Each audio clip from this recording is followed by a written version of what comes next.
Well, hi, good morning. Thanks so much for joining me in my shop here. In this video, I'm going to be doing a couple things with the radio here. Actually, not so much with the radio. We're going to take a look at the speaker. I'm going to show you something unfortunate I discovered yesterday, and then we're going to spend probably the rest of the video. I'm not sure. We'll see how it goes. And I'm going to make an attempt at explaining the schematic. So we'll see how that goes too. But let's get onto this speaker here. So I was in here last night putting away the tube testers and kind of cleaning up the shop a little bit, getting ready for this morning. And I happened to poke around with the speaker a little bit. Actually, I was looking at camera angles to look at it and things of that sort. And I discovered something unfortunate. So I'm going to try to kind of replicate how I found this. And it was really, I wanted to examine the voice coil in here. So we're going to use my close-up camera here, and see if I can get a little light in there where it needs to go. Okay, so of course, on the cone here in behind this center part is a coil, and the coil is positioned inside the magnet. Sorry, this is a little out of focus here. And the idea is you put a little electricity through the coil, and because it's in a magnetic field, the coil will be pushed back and forth, and it will drag the cone and make the sound. Fantastic. This speaker makes almost no sound. So now, if I take a resistance reading here, I'm sorry again, let me flip back to the other. I got onto the close-up a little too quick there. If we read the resistance here, which I won't do right now, it comes out to about a half an ohm, something like that, maybe even a little lower. It's tricky to read really low resistances with just ordinary meters and the like. I would expect 8 ohms here, maybe 10, maybe 6, something like that, but certainly not a half or 1. That just seems way too low. So I'm concerned that there's a short circuit in the coil that these wires lead to, or something like that. So I thought I'd take a look in there. That's where the coil is, and in this speaker you can actually see it a little bit. Okay, let's go back to the close-up camera, get the light blasting in there. So here we are. So down below there you can see the 2 lead wires that are coming in, and when you look at this yellow piece, you can see that there's a wire, slot heading to a coil. You can just see the edge of the coil. The coil is probably a good inch and a half long, and you're just seeing the first couple turns of wire. The rest of it is disappearing into this big metal magnet. Now you can't see it, and I wish I had one to show you. I don't. But it's not a big hole there that this coil is fit into. It's a slot. If we could remove the coil, you would see that this magnet is almost solid. This thing's almost solid. It just has a slot cut in it for this coil to fit in. Okay, I don't know if I'm explaining that really well. For those of you who are familiar with speakers, you know exactly what I'm saying. But I'm trying to make this clear for the owner of the radio, Mr. R. So my concern here is that this isn't original. That this is a remake, a rebuild. Hard to tell. Certainly the cone out here has been remade. This is not original work. I'd be stunned if it was. All this black material. I mean, this really looks like a repair. It looks like somebody did a good job on it, by the way. There's a seam down there. Somebody worked at this for sure. Yeah. So getting back to the coil here. So here's the thing. I'm going to push on the cone, and you'll see that coil slide in and out of its slot. Okay, so I'm pushing on the cone. This is good for me to do this again. I'm pushing now. Okay, so when I did this last night, I could see no movement at all. I could see a tiny amount of movement here. Okay, so last night I was convinced that this coil was fused into the slot here and stuck. Now I can see it's moving a little bit. Let me push pretty hard on it here. I'm pushing harder than I would like to push on any speaker to get this to happen. Normally a speaker would travel. Let me see if I can pull it out a bit. A speaker voice coil would travel in and out of there like, I don't know, a millimeter or two, quite a bit actually. Especially with the bass notes, the cone travels a lot. So, okay, so I can't be absolutely sure that what's happened here is the voice coil is stuck inside there. Perhaps something else is causing the problem. If we look at the way the cone has been constructed, I'm going to get on the big camera again here. So now I'm thinking a little more about this. There's something about the way this was done that's not right. Let me get my little little speaker. What did I do with it? My little testy speaker. Here it is.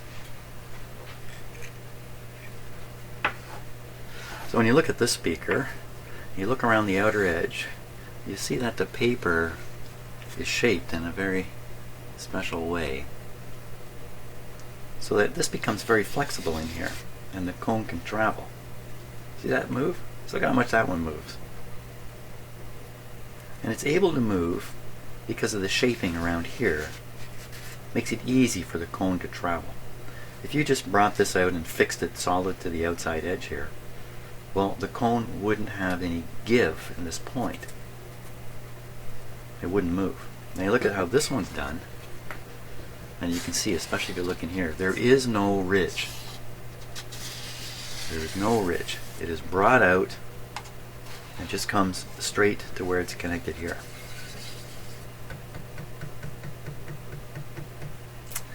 So what that means is, if this is really rigid and they've put some kind of compound on here, they've really heavied up this cone. I mean, that's pretty hard.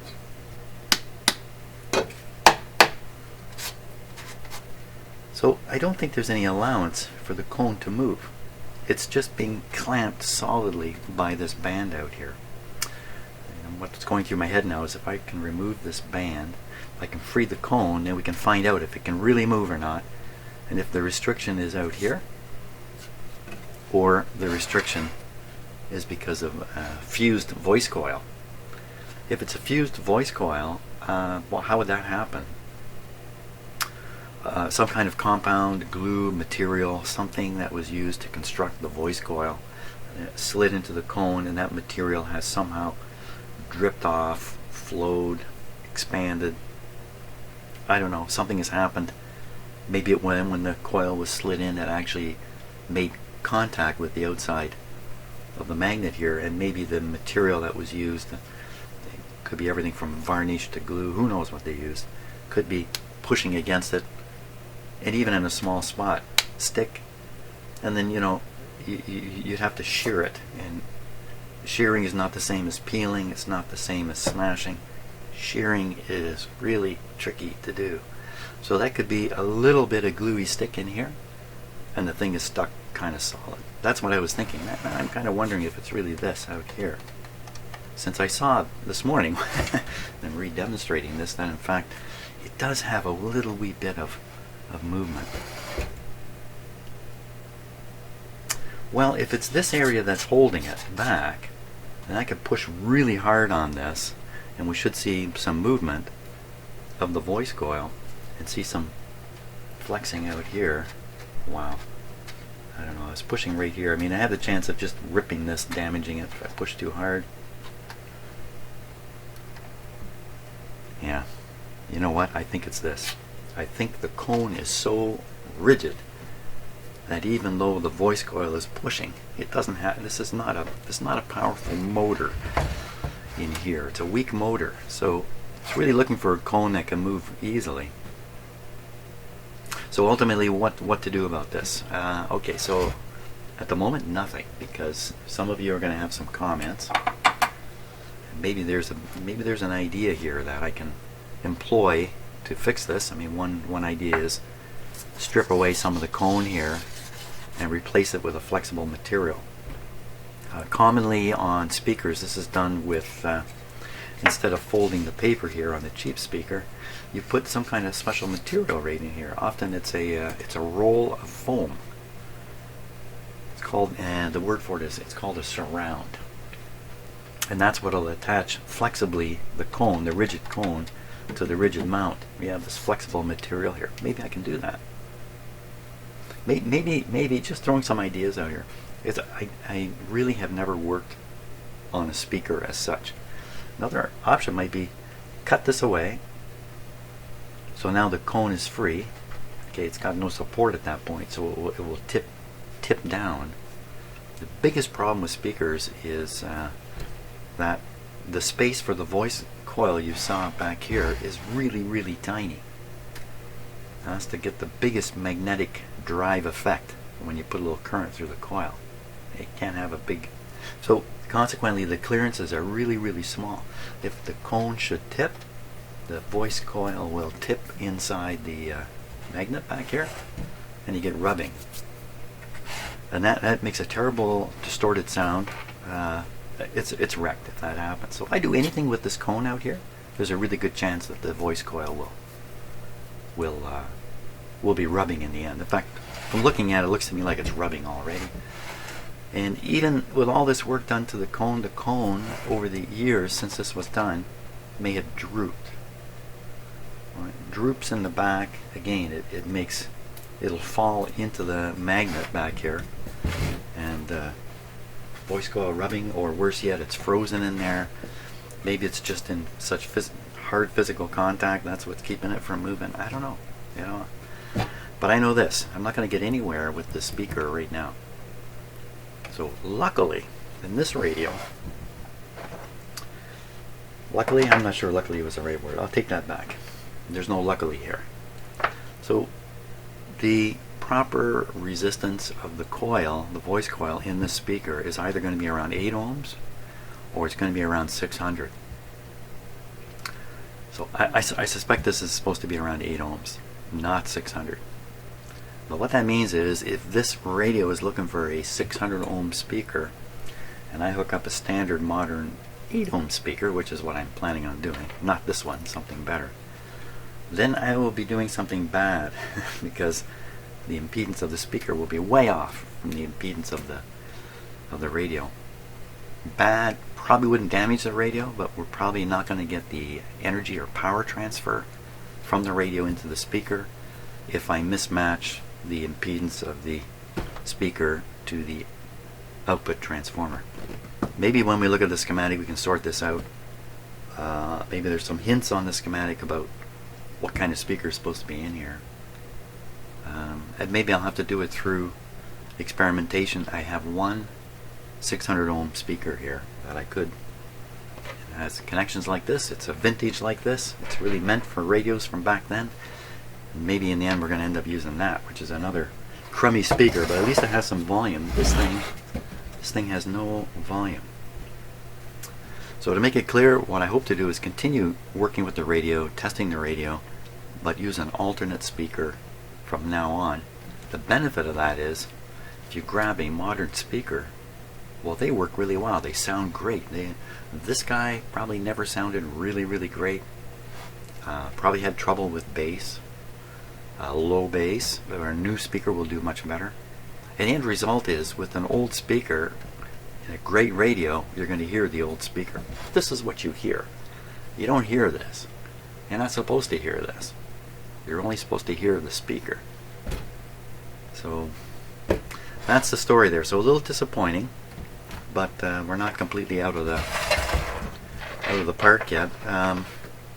Also, when we look at the schematic, it's going to raise some questions about the use of a field coil in here. And let's just see, is there a permanent magnet in here? So just taking any old steel screwdriver and feeling for any magnetism, and if there is, it's only the very slightest amount.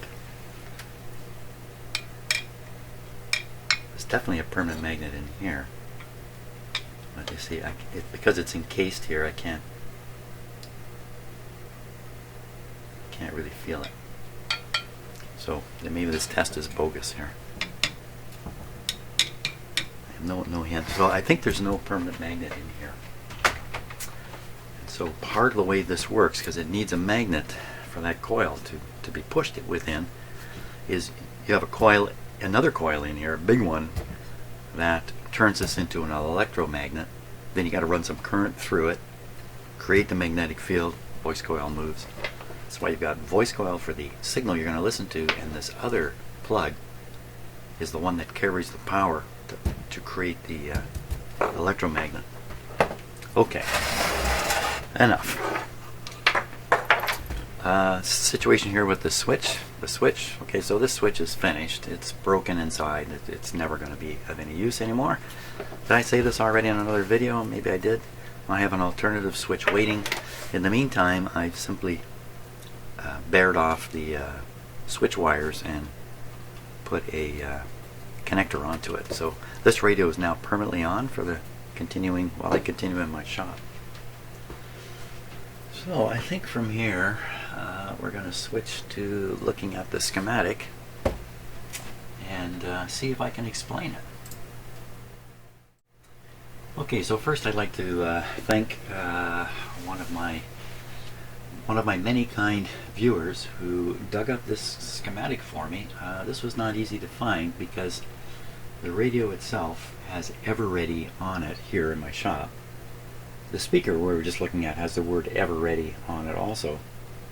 But in fact, this schematic has come under the manufacturer's name of National Carbon Company. You might think, whoa, National Carbon Company making radios? Yeah, I guess so. So is this for sure exactly the right schematic? You know, it looks like it, but I can't be absolutely sure. I really haven't looked under the radio yet. But this seems to match properly. So we're going to go on the assumption that this is actually quite correct.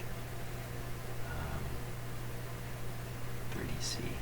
So just a quick overview here. You see all these numbers, 2273, 2262, all that kind of stuff. These are the manufacturer's part number, and this is the number in the radio as I understand it. So this would be 2262 number 3. So if we look, we can find 2262 number 2, and here's 2262 no number 1 designation. Now, is that correct? I don't know. I think that's what they're doing here. So unfortunately, that means they don't actually put the size or values of these components right on the diagram here. They're contained in a chart down here, so you can look up these numbers. 222, 2262. What did I say? 2262. So we look up 22. Right, and that's how that works. So if we really want to know the value, we can go down and look at that chart. So now, and I'm going to try to explain this so Mr. R, the owner of the radio, can get some idea of what's going on with these tubes and what's all these parts and how does the speaker end up playing radio. So I'm going to go a little slow and try to use as simple language as I can to do this. So first of all, here's where the antenna, this is where the signal's coming in. It's basically going through the radio like this, right through and coming out here where they haven't shown it pictorially, but the speaker is sitting right here. So that's kind of how the antenna signal goes, just straight through the radio like this. Some stuff is happening to it along the way, not an awful lot. To make this happen, you need to make these tubes operate, you need to set up circuitry that's appropriate. You need to supply power to these tubes. They need these heaters to be heated. They need electricity for these little heaters. See these little things down here? These represent the heaters inside the tubes. They need power for that. And they need a high voltage. They put it on this part here. See this little plate piece here? Now this is a pictorial representation of what's inside the tubes. The tubes do not look like this inside. But this is not far off from how they actually are. So you need to put a high voltage here, a couple hundred volts, something like that, to make these tubes work. You got to get that voltage from somewhere. So all these voltages you need in the way are provided by this area here. This is the power supply. So if we go right down here, you see this is where the plug is. That will plug into the wall. Here's the on-off switch right here that will break the power. So if you open the switch, no power flows. Here's a selector that you have for compensating for variations in your house voltage, which today there isn't much, of course, but back in 1929, goodness knows what house voltage. Voltage, by the way, voltage, a better word for voltage is pressure. Voltage is, the word volt, of course, refers to an Italian scientist, a very famous and important scientist, and he was honored by using his name to represent this. But unfortunately, volt means nothing. So if you want to get your head around this, you think pressure. It's very true. It's what it is. So in comes the electricity at a certain pressure. It's also alternating current, which Mr. R, I'm not going to really get into. Goes into this big metal thing here. This is a great big metal transformer. Goes in on one side, comes out 1, 2, 3, 4 different places. So let's look at this one here. So out of here, it's got 2 X's. It's got an X mark there. Comes 2 wires. The power to go out and come back. Comes along here. You can see, oh, here's a spot. Goes up to this. This is a light bulb. Now there is no light bulb in Mr. R's radio. So that's a bit of a change right there. But this light bulb gets its power from the same place all these heaters get their power. It's about 6 volts. 6 volts? No. 2.5 volts. About 2.5 volts coming down here. So we look, we see, okay, look, some power can go up this wire, go through the little heater thing, make it red hot, come down to the other side. So essentially, the heater here is connected right back to this winding on the transformer. This is the heater winding. Okay, and we see the same thing. We come down and look at this tube. There's the heater. You can see the 2 wires very clearly. One here, and the same thing here. One here. And this is the last tube in the line. There's the heater. It's hooked up. Okay, now, I was looking at this last night, rehearsing a little bit. I actually rehearsed a little bit for this. I don't like to do that too much because I like the spontaneity. But I did take a look at this a little bit, so I wasn't totally out to lunch. I got to here, and my head fell apart. So I'm just going to show you what I see. Mr. R and the rest of you who are, or some of you anyway, perhaps you are hot on this stuff. You take a look at this and you tell me what's going on. So here again are the 2 legs coming from the transformer winding. Okay, we'll just follow this connection here. It comes up, meets up with this resistor. It's a potentiometer. See the little control arm here? This is a potentiometer. Volume control? Tone control? What's it do? This slider is hooked to the chassis. Okay, that's the start of the weirdness.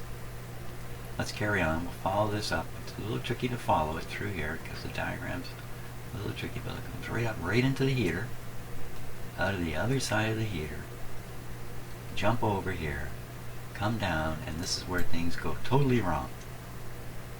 Connects back to the same wire. Wire to wire. So when you look at this heater circuit for this tube, of course, one side of the heater's here and the other side of the heater's here, which makes perfect sense.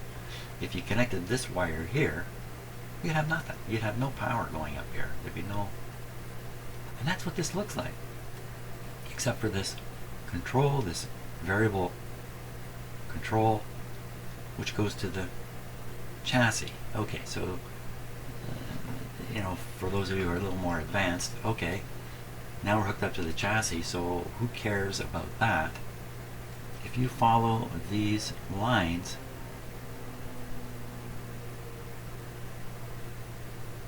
see, I don't know if you could hear that on the video, there's an airplane flying over top of my house.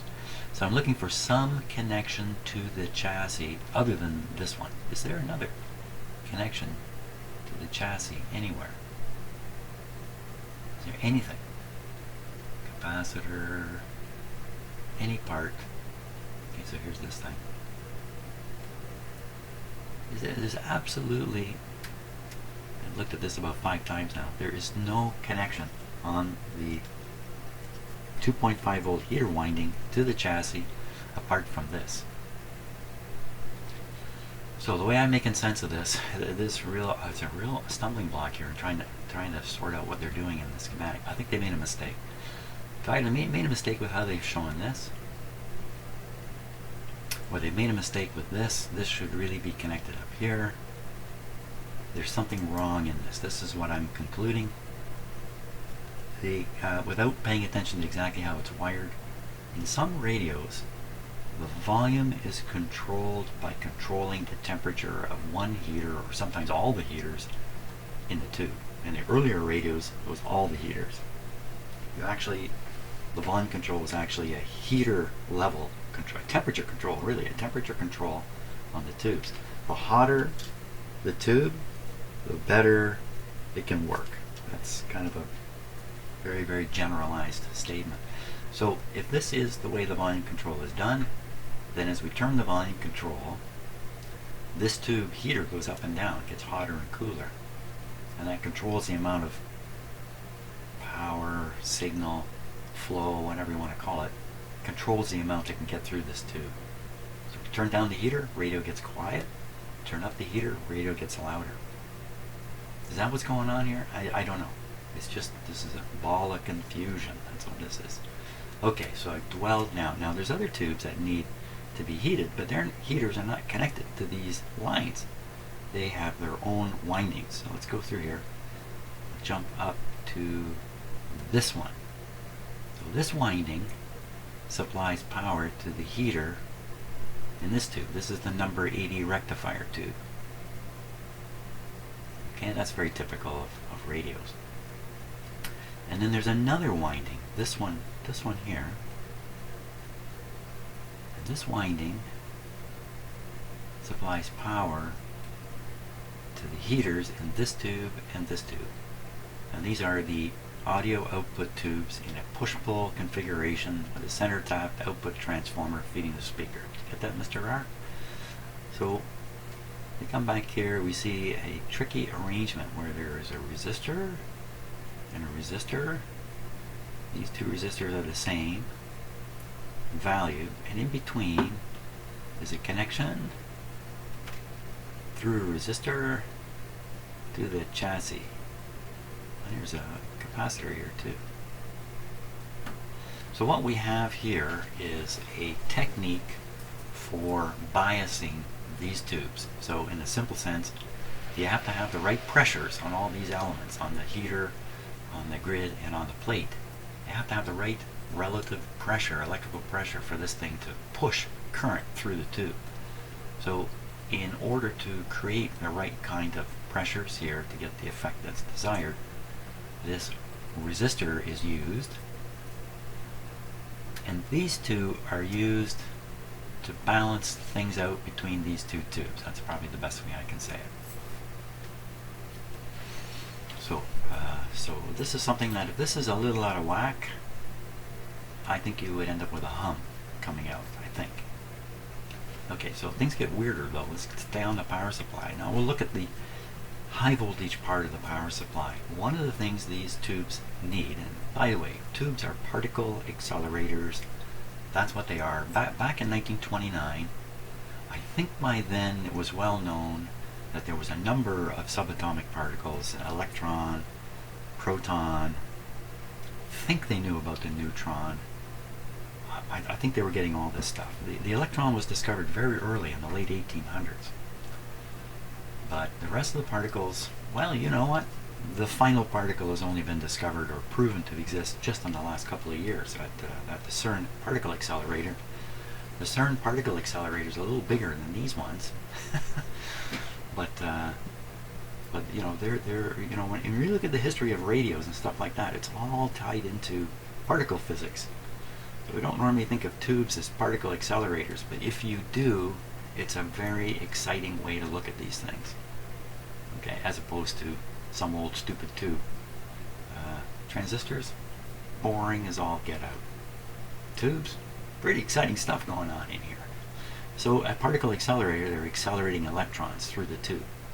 What accelerates the electrons is an electric field.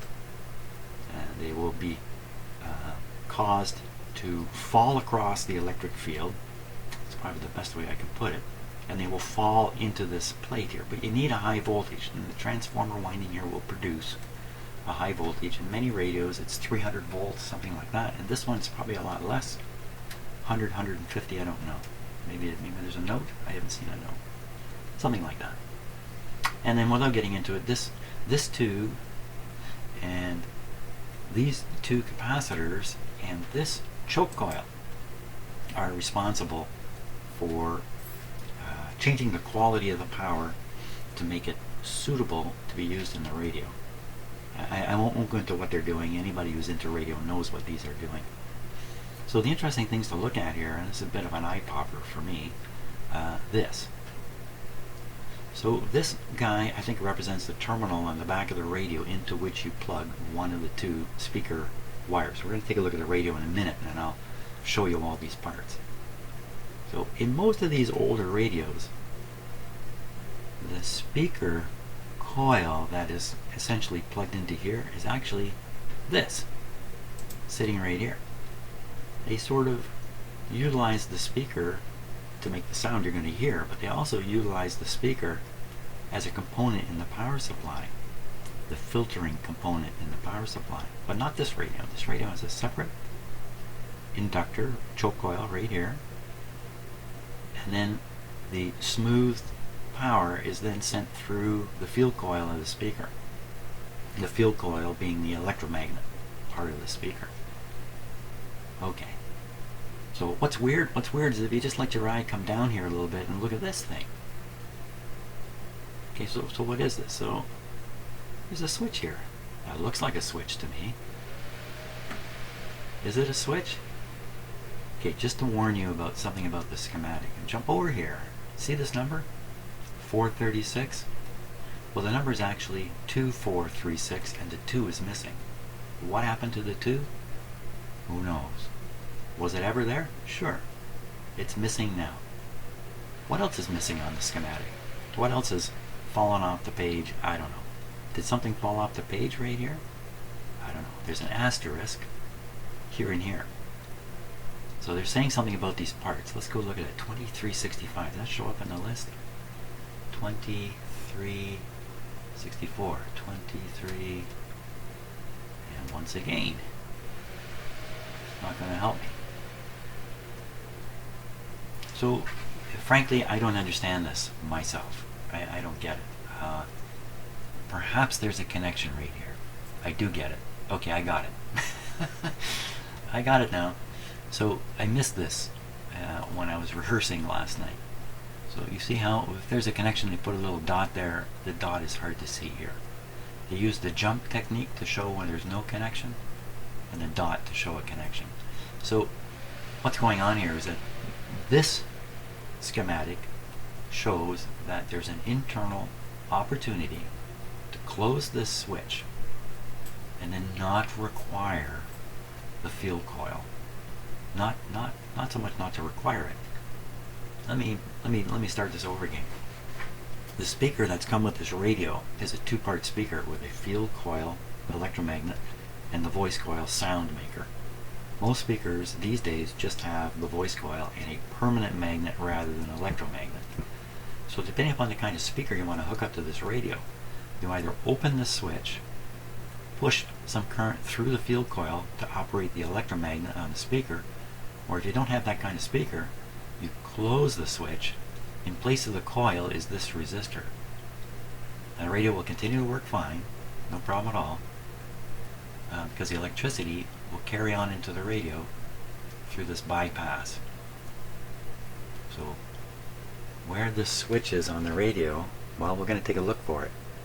There is a switch on this radio.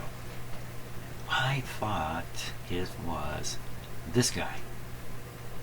I still do. It's a 3-position switch. Click, click, click. You'd think this would be a 2-position switch. Just click, click. No more. No third click. Anyway, it's very good for me at this point to become aware of all this stuff. When I go poking around in the radio, I'll know what I'm seeing as I see it. Which is the real reason why I'm going through the schematic. It's to get it in my head before I start poking around in the radio. Okay, so power supply takes the 120 volt AC signal changes it using a tube into some DC current at a high voltage in order to make all these particle accelerators accelerate particles. That's about the best way to look at it. That's the end of the oh yeah, so then this part here is that connector that I had a cover on it. I took the cover off, and all these wires or connections are revealed from the power supply over to the radio. So, okay, power supply, speaker output, radio receiver, everything else here. So let's go through the radio receiver now. There's some weirdness in here. Aside from this strange thing, which I think is an error, there's some more weirdness coming. So we'll start right over here. These are the terminals. Oh, you know what? Let's jump and look at the radio. Let's jump in. I'm just going to show you these parts. Big transformer, rectifier tube, choke coil, and that's about all you can really see. Now let's take a look at it. Okay, so, ouch. I just guillotined my finger there. So, this is the power supply we were studying. This is the big transformer that produces the different voltages. A voltage to drive the heaters on these tubes, a voltage to drive the heater on this tube, this is the rectifier tube, and a voltage to drive these two speaker output tubes. These are the ones that are producing the power needed to drive the speaker. This guy is the choke coil. At first I thought this was the output transformer because I could see wires on this side and wires on this side, but on closer examination this wire doesn't connect to this at all. It's just sliding underneath it and going down a hole. Nothing to do with this. This guy only has two wires hooked up to it, so it matches what's on the schematic. So this is part of the process of smoothing out the high voltage DC. If this is working right, radio works without a hum. If this kind of, and this is a coil, so if the power supply is working right, the smooth DC will not cause a hum out of the radio. Kind of put it that way. And of course, here's the connector between the two halves that we were looking at. What else is on there that I needed to talk about? Don't know. Oh yeah, but once again, so you have just to go over it again, you have these two connections going to the speaker. One carries the actual sound signal to the coil that's positioned in the electromagnet, and this one is the one that takes the power to operate the electromagnet. This is the one that appears to have a switch somewhere that you can switch this off, so to speak. Maybe you have a speaker that doesn't have such a coil. See, this one doesn't have any kind of electromagnet in it. It just has a voice coil inside a permanent magnet. Little tiny permanent magnet. Made by Tesla. Made in... Wow. Tesla. I thought Tesla made cars.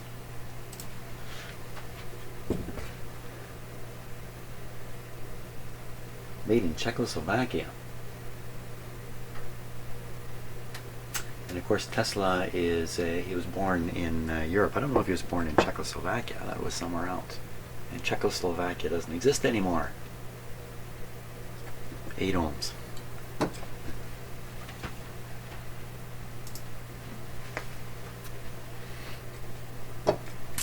Okay, so I guess we'll go back to this. Oh, I know what I can do. I can start by... I know what I need to show you. So over here are 3 terminals. Ground, short antenna, long antenna. We're going to look at those right away on the schematic. There's this curious guy here, which we're also going to look at right away on the schematic. When I tune the radio, and I'm not tuning this radio these days, for now, this coil will move. Now this is a coil inside itself. This is a single winding of wire done in such a way that it's been wound into 2 coils, a single piece of wire, and one part of it is inside the other part. And as you tune the radio, this will move, and the one coil will move inside the other coil. And this is a clever clever way to create a large amount of variation in the electrical effects caused by a coil like this. And those electrical effects are being utilized to tune the radio, basically, as you'll see in the next diagram. So Mr. R, I asked you to take a look up resonance or resonant circuit. Just get on Google, read a little bit. Please don't try to understand it at any depth, but get an idea in your head what resonance is, if you don't already. I mean, a lot of people, they understand resonance because it occurs all over the place. My guitar strings are resonant at the note they vibrate at. Okay, we'll go back to the schematic now and attempt to work my way through it. Okay, so starting back at the antenna.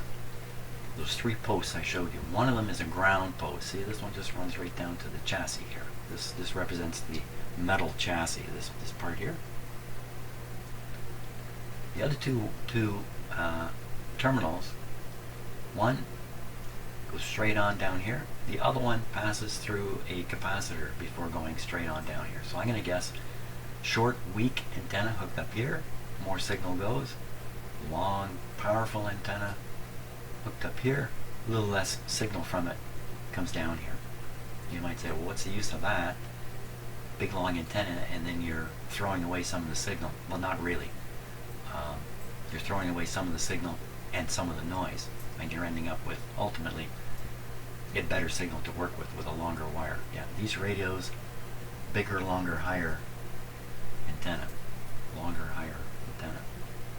So this represents the coil I was talking about on the end of the radio there. The funny thing, the coil inside a coil. And if you trace the wire, these don't, there's no contact here. So if you trace the wire, you see it comes down and goes across.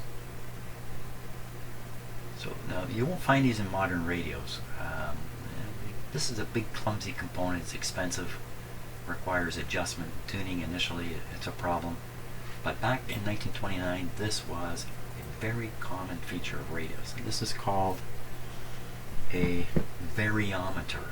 It's got a couple of other names. Variometer was the common name for it. So what's it doing? So as you tune the radio, which I'll explain in a second, what's actually happening mechanically in the radio, you are turning these coils relative to each other.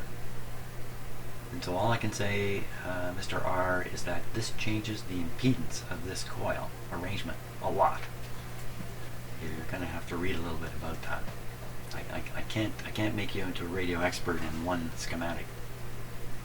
So this is an important component of tuning the radio. If this isn't working right, the radio will be weakened. The signal will be weakened. How can it not work right? It's no longer, it's slid on the shaft.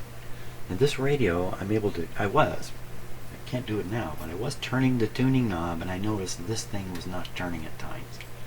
And I didn't really clarify what was going on there, but this could also find itself in kind of a wrong position. You know, you could loosen off a nut, turn this thing a little bit, tighten up the nut. Now when you tune the radio, this thing will still turn, but it's not in the right position. So these can be problems for this kind of radio. So all this stuff is sorted out in the factory. When they finally build the radio and they first turn it on, they adjust all these things I'm going to show you. So when you do turn the tuning knob, not only are you turning this thing, but you're also changing these guys. One here, and one here. And those are those tuning capacitors, that thing with the plates on the front. I think I got to show you this. I'm going to flip back to the radio for a moment.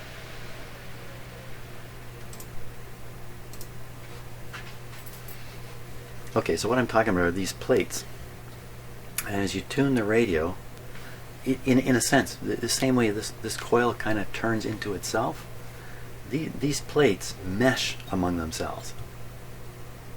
Interestingly enough, without going into a long explanation, Mr. R, these things are the opposite of this. You can kind of think of it that way. These plates have an electrical effect, which is the opposite of this.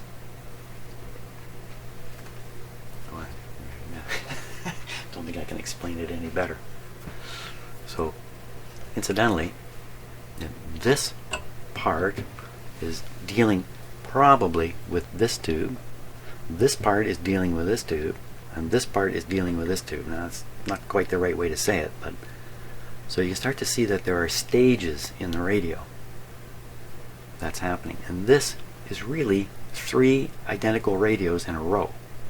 This is one radio, this is another radio, this is another radio.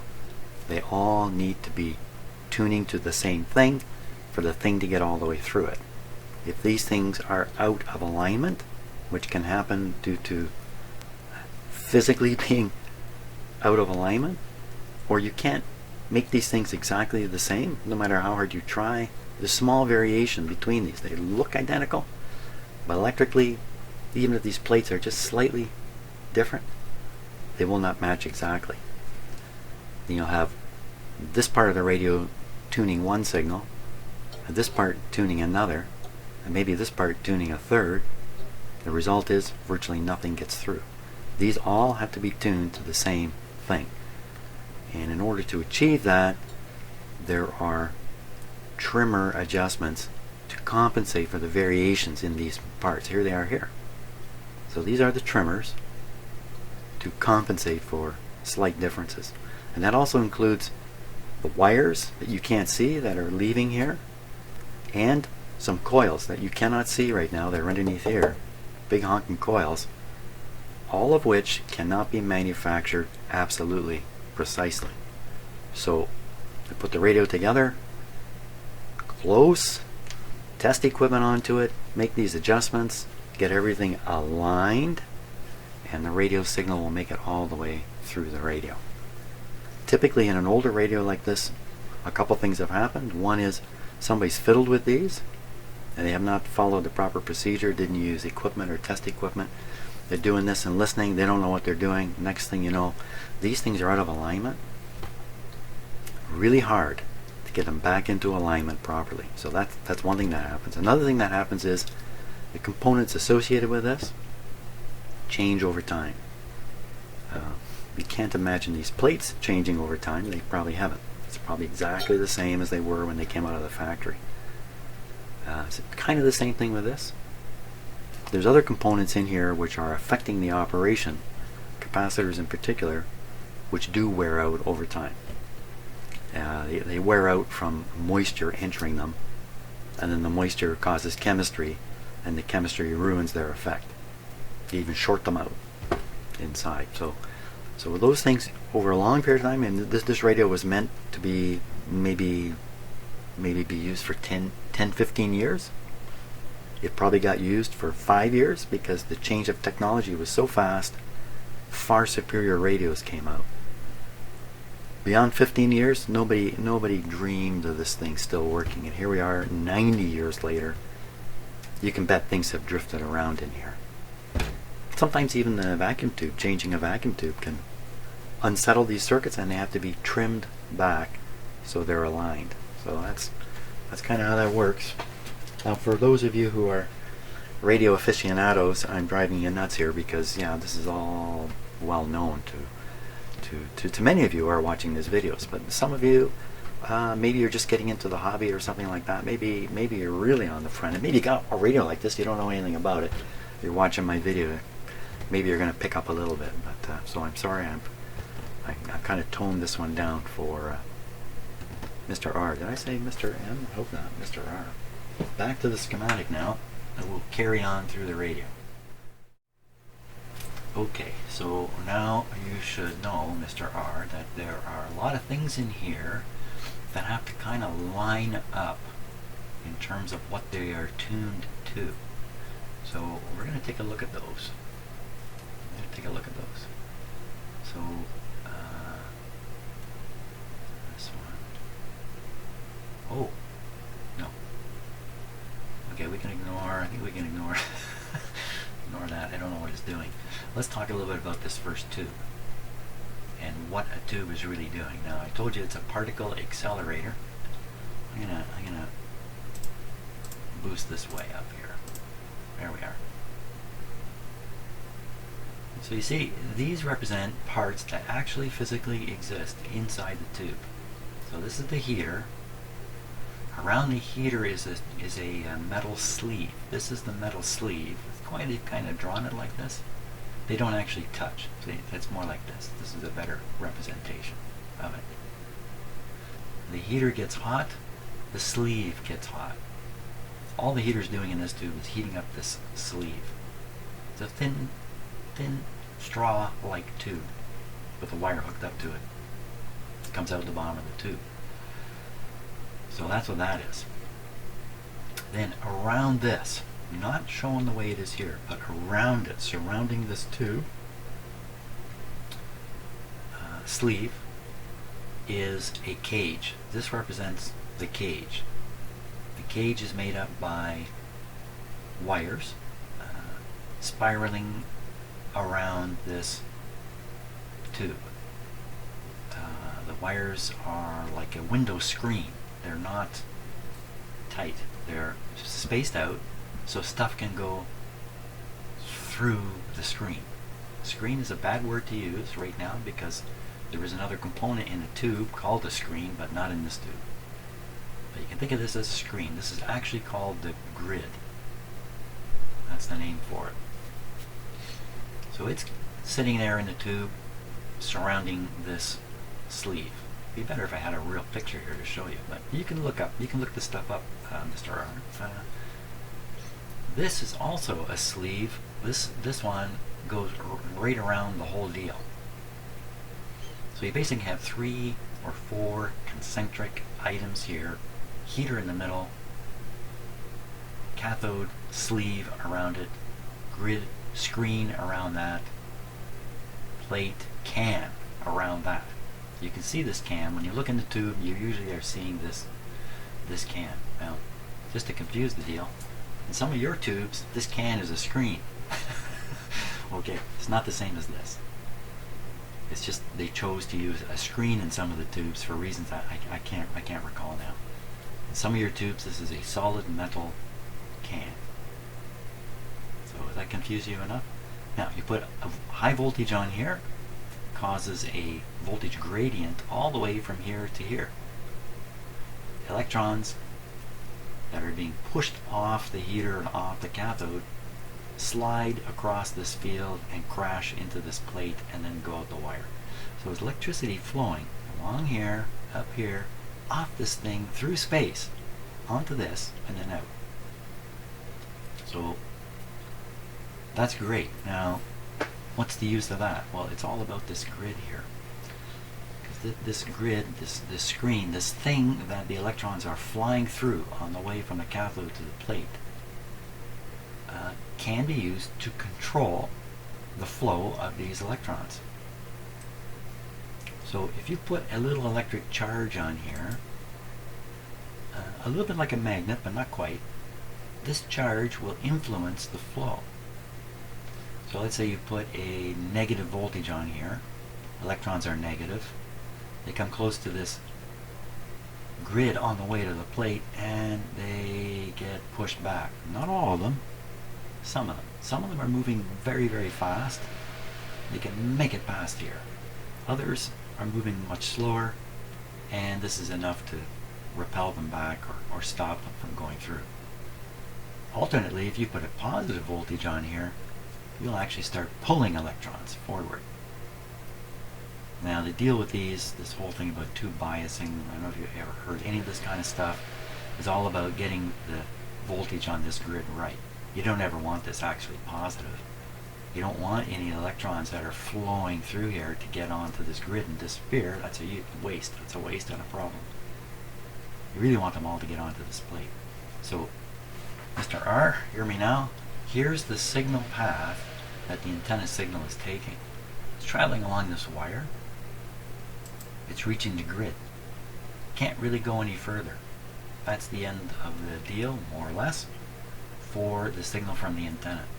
But it causes the electrons, or electron pressure, or voltage on this grid to go up and down very rapidly. So if you've tuned to an AM station at, let's say, 640, which is the AM station most commonly listened to, I guess, around here, because it's pretty strong, 640,000 times a second. The voltage on this screen is going up and down, 640,000 times a second. Consequently, the flow through here is also going up and down. About 1,000, well, 1,000,000, what did I say? 640,000 times a second. So if you don't change the voltage here, then you just get a steady flow. But if you change this, you change this. Now here's the deal. Here it is. A little change here causes a big change here. And that's the amplification factor. There's a lot more to it, but that's enough to be said. So the grid, very sensitive, controlling the big powerful flow through here. That's kind of how it works. Let me back out here a little bit. So same thing in this tube, same thing in this tube, almost the same thing in this tube, same thing in this tube, kind of. Same thing going on. So your signal's coming in, it's getting boosted here. It's transferred, I'll show you how it's transferred to the next tube. It's boosted here, transferred to the next tube, boosted for a third time. These tubes typically boost a signal 20, 30, 40, even 100 times. So let's say it's 10. Let's say it's 10 times. It comes in here, 10 times stronger here. Comes in here, now it's 100 times stronger. Comes in here, now it's 1,000 times stronger. Comes through here, now it's 10,000 times stronger. Comes through here, now it's 100,000 times stronger. And that's just with a 10 boost. Now, this guy may not be boosting it much. This guy may not, it's not necessarily 10. It could be 100, 100, 100. Really, no boost and not much boost here. Could be, I don't know. Who knows? I don't know. In any case, the idea is extremely, extremely weak signal. Fragile, weak signal on your antenna can be tremendously boosted through here. Now, it's not like the antenna signal itself is going through here. What's happening is you're creating new signals that model or follow the original one. So the antenna really does end here. But coming out of here is a new signal, exactly the same as the antenna signal, just a lot stronger. And so it goes all the way along. Okay, now, how do we tune these guys? How do you tune this? Like, what's going on when you tune it? Well, I'm going to explain this easily. Tricky to explain easily unless you've read up on resonance. So I'm going to trust Mr. R. If you really care to, you'll read up on electrical resonance and you'll maybe get a little more knowledge so you can follow what I'm saying here. So I'm going to talk more now, a little higher technical level so I can get through this more quickly. So the signal is coming out on the plate here.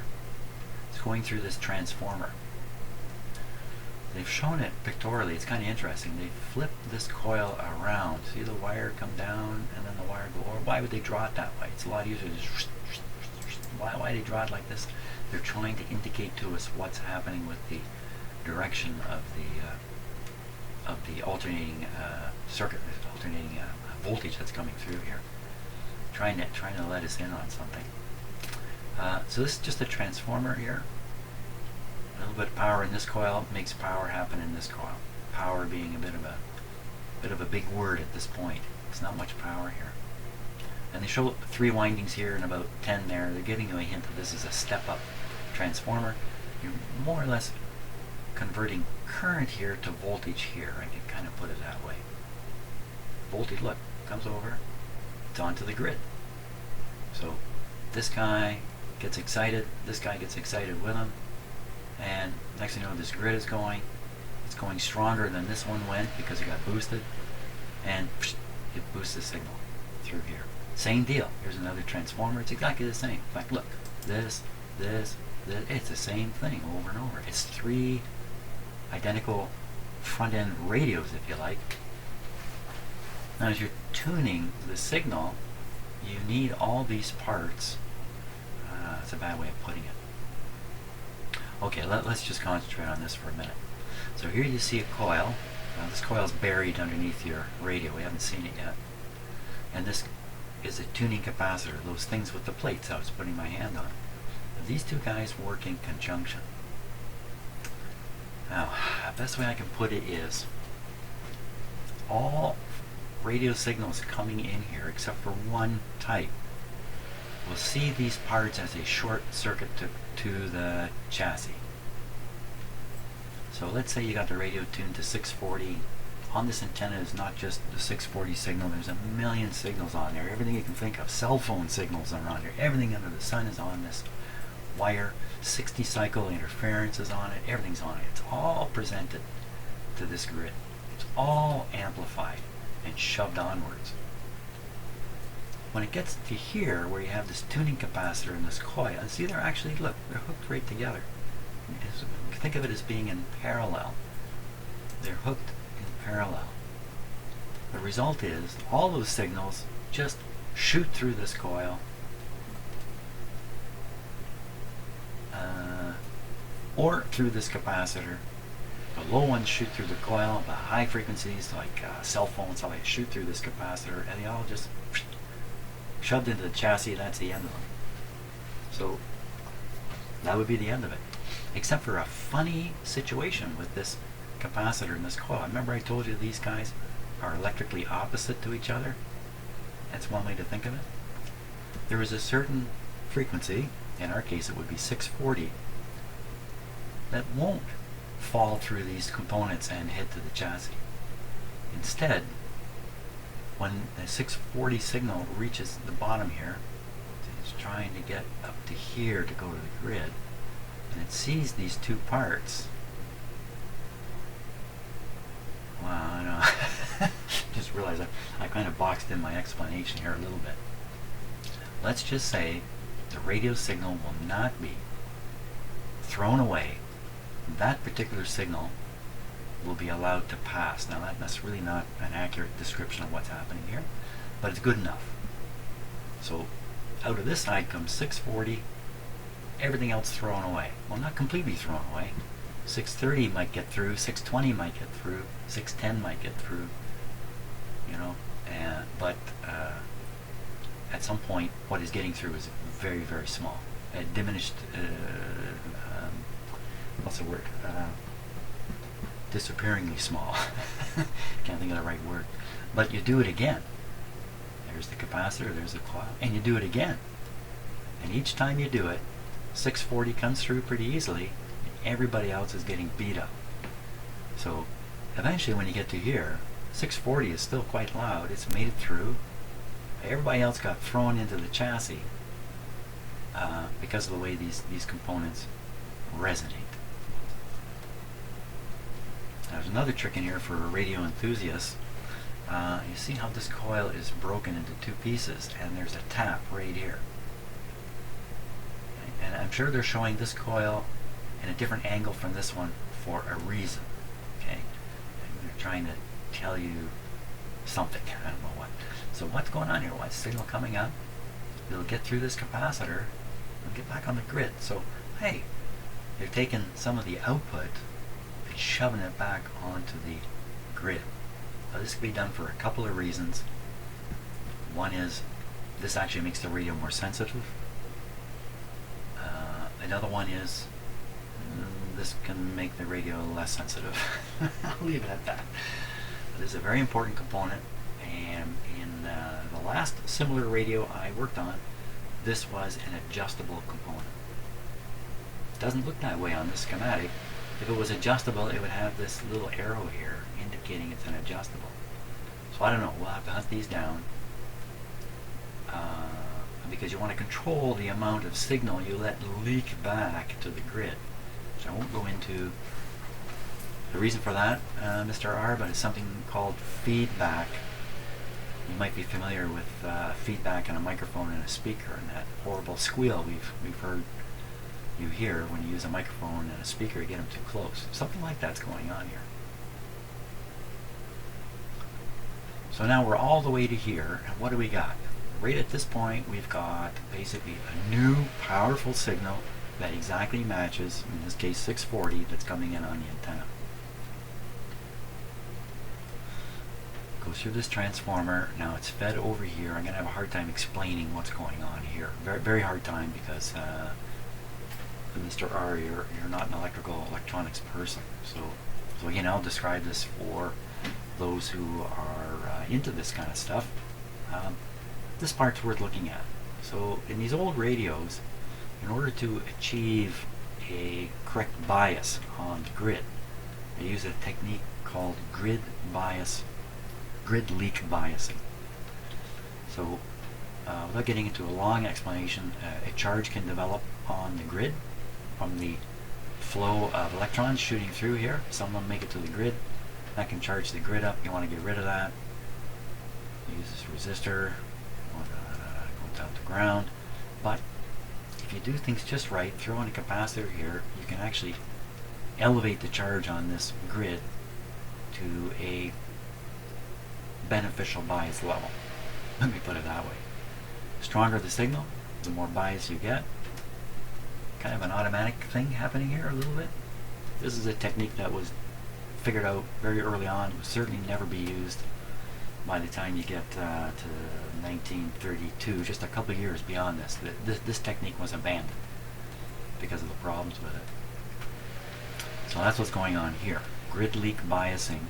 And this tube, on this side of the tube, it's the same signal. It's not the same signal. It's a identical model of the signal on the antenna here.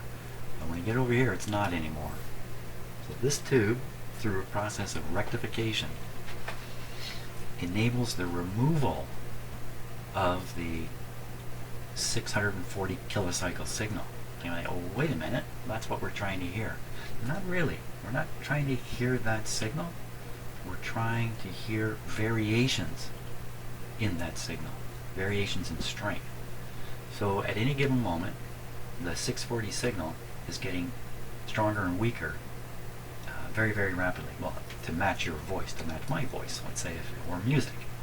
So we're talking, you know, anywhere from 100 hertz up to 5,000-6,000 hertz normal sound that we hear in our ears.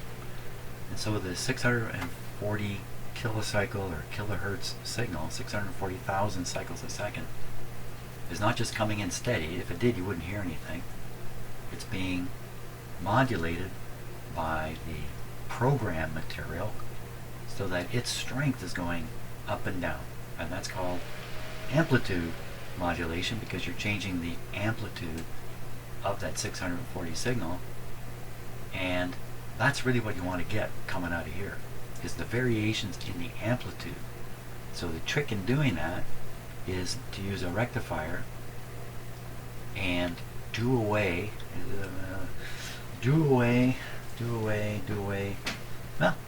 with half the signal. So I won't go into any more about how this really works, but by doing away with half the signal, you can end up with just the variations, which would be the music or the person's voice. So on this side, this is where you can actually hear something. If you listen here, you will never hear any of the program material. So you've got to do this deal. This is called detection. Detection is an old term. The very, very, very start of radio transmissions. I can't even say radio transmissions. Transmissions of electrical effect, I guess, is the best thing. Late 1800s, like around 1870, 1880, somewhere in there, it was noticed, and I think it was mainly Tesla who noticed this, but it could be other experimenters too. There's a lot of people fooling around with this stuff back then. Tesla being probably the preeminent guy. I lost my train of thought. Obviously, I need to stop for a minute, take a gulp of coffee here. Okay. It take a while for that coffee to get into my synapses, but so I'm just back up here. What was I saying? That's right. So you're stripping away the RF. Oh yes, the detection. The detection, where the word detection came from. So they're making all kinds of sparks and arcs and exciting things in their early laboratories in the late 1800s. When somebody noticed, kind of like on the other side of their bench or across the room, I think it was a galvanometer. I'm not sure. They noticed that when they made the spark happen, the galvanometer jumped. Well, there's no connection between them. How spooky is that? This is probably the first spooky thing that showed up in, kind of call it the world of physics and these weird field effects that occur. I think prior to this moment, no one had any clue that anything could just travel invisibly through the air. People didn't really understand light. They didn't really get any of this at this point, as I understand it. Now, there were some top scientists who had developed field theory maybe 10, 15 years earlier, and this stuff was going to get married up. But I think at the first moment that these things were discovered, no one really knew at all what was going on. They just noticed, hey, I make a spark over here, and my meter's jumping over there. That was kind of the start of the whole thing. So this is where the word detector comes in, because what they realize now is they had detected something going on in their bench, in their experimental area, or whatever you want to call it. And that word detect remained in the is still used today. So this tube is called a detector because it detects the sound or the audio program that's in the signal you're picking up on the antenna. Now, how it does it is not a mystery. There's no mystery to this anymore, of course. And anybody who knows anything about these radios, anybody who's into it a little bit, knows how this works, so I'm not going to bother explaining it. But from here on in, it's all audio. You can pick off a signal here and shove it into a speaker of some sort, and you would hear things. So, okay, so now the audio sound is continuing on. I'm just going to ignore something on the schematic that might have caught your eye up here. Don't look up there yet. Keep looking down here. Signal comes out, goes through this transformer. Notice this transformer is different, has an iron core, because this is now working at low frequencies, no longer 640,000. Now this has got to work at 200, 400, the kind of frequency that we hear with our ears. It's passed through, comes over here, shoved on the grid, boosted up in the same manner by this tube, sent over here. Let's go over there. Goes through another transformer, and in this case to a surprisingly clever arrangement of two tubes. How this kind of circuit was discovered and introduced in 1929, actually it was earlier, 1928, 27, somewhere back there. It's quite a surprise to me. Somebody really had to have their thinking cap and imagination running to come up with this. But basically, the way this works is one tube can produce so much power. If you could use two tubes, you can get twice the power. But if you stick one tube and then the other, this other tube, this last tube's got to be a big whopper. So how could you get twice the power out of two tubes? Well, each tube not being particularly strong. One way is to pass half the signal through one tube and the other half through the other tube, and then marry up the two halves and have them reach the speaker, so in the end you don't even know that what you're listening to for a while was split in two pieces. And that's what's going on here.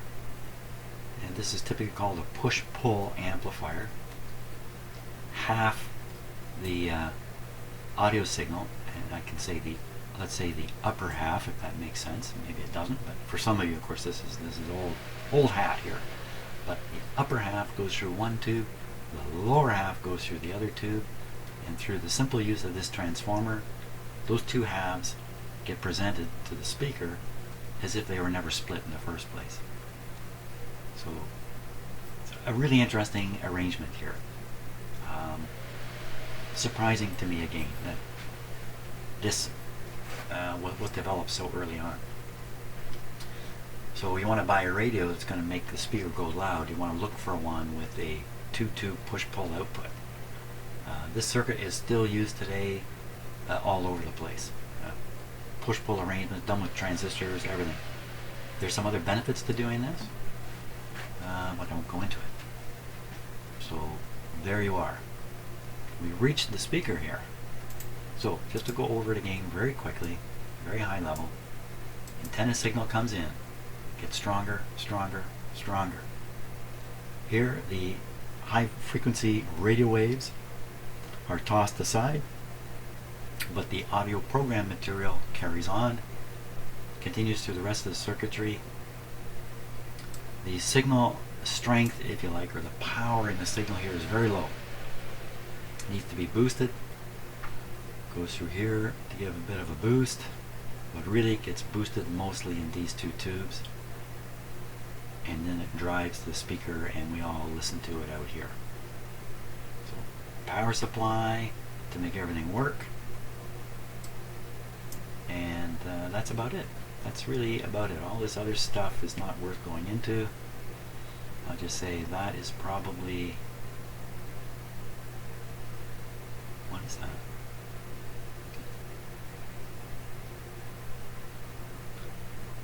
I think it's connected here. Well, I think this is controlling the bias. No, it's yeah, kind of controlling the bias here, I think. This is like a variable cathode resistor. I'm not exactly sure. Either this is the volume control or the tone control, or this is the volume control or the tone control, as far as I figured out to this point.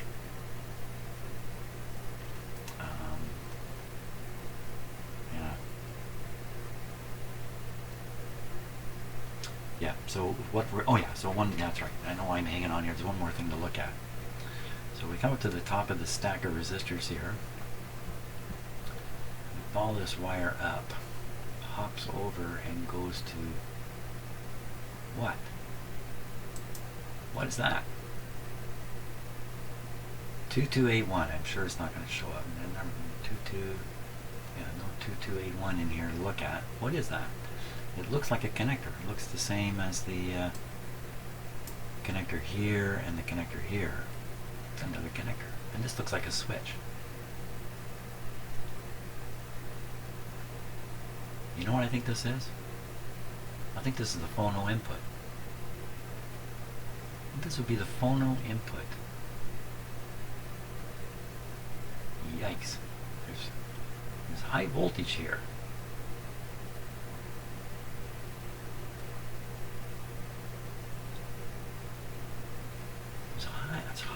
Look how they've done this. This, you know, see how I with my eye, I just traced this wire. I went down here, I went across there and down. No.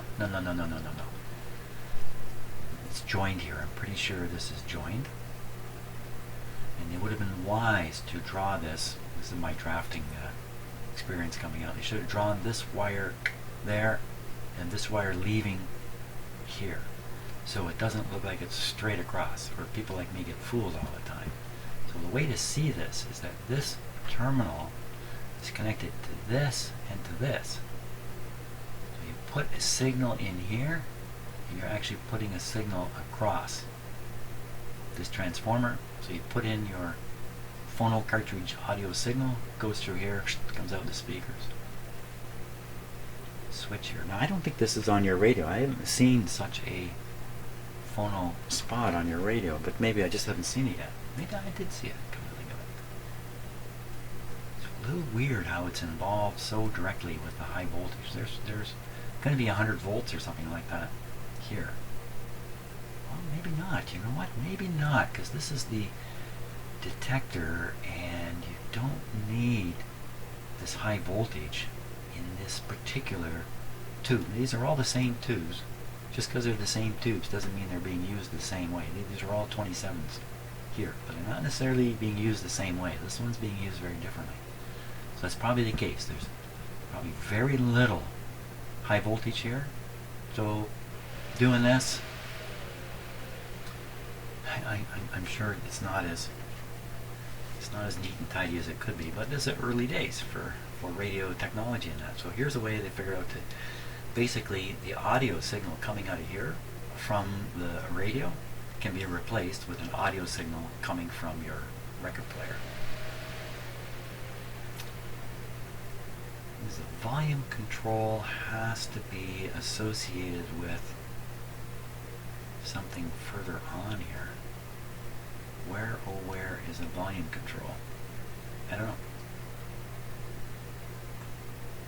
because this thing, if it's somehow controlling the heater temperature here, which sounds crazy to me, this is behind this signal. This signal can still carry on. So I don't know.